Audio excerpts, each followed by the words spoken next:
They don't need to hide anymore, because you already stopped looking.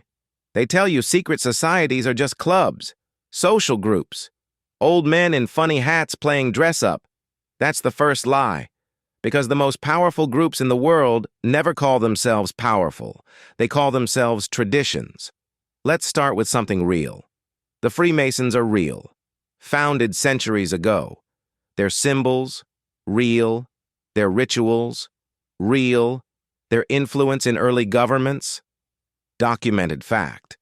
14 U.S. presidents were Freemasons, judges, generals, architects of cities you walk through every day.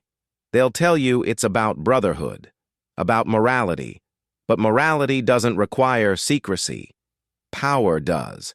Official history says the Illuminati died in the 1700s. That's interesting, because ideas don't die. They just change names, centralized control, enlightened elites, the belief that the many must be guided by the few. That ideology didn't disappear. It went corporate. It went political. It went invisible. Ask yourself, why do the same symbols keep appearing? On currency, in architecture, in media, coincidence, or branding? Skull and Bones. Yale University, founded 1832. This isn't internet lore. Members include presidents, CIA directors, defense secretaries.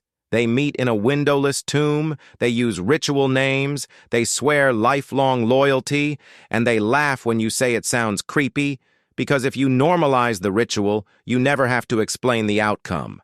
Every summer, the world's most powerful men disappear into the woods. Politicians, CEOs, military leaders. At Bohemian Grove, they perform a ritual called the Cremation of Care. This is on video. This is admitted. A giant owl statue, robes, fire. They claim it's symbolic. Of course it is. Symbols are how power talks to itself. Secrecy, initiation, hierarchy, symbols hidden in plain sight. These groups don't need to control you. They only need to influence who controls the systems you depend on. Money, law, war, information. And the scariest part? They don't fear exposure. Because every time someone brings this up, they're labeled crazy. What if the conspiracy isn't that these groups exist, but that they're allowed to exist openly, while everyone argues about whether they're real?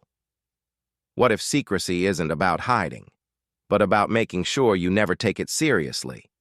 They don't rule from the shadows anymore. They rule from the guest list. The truth isn't hidden, it's laughed at.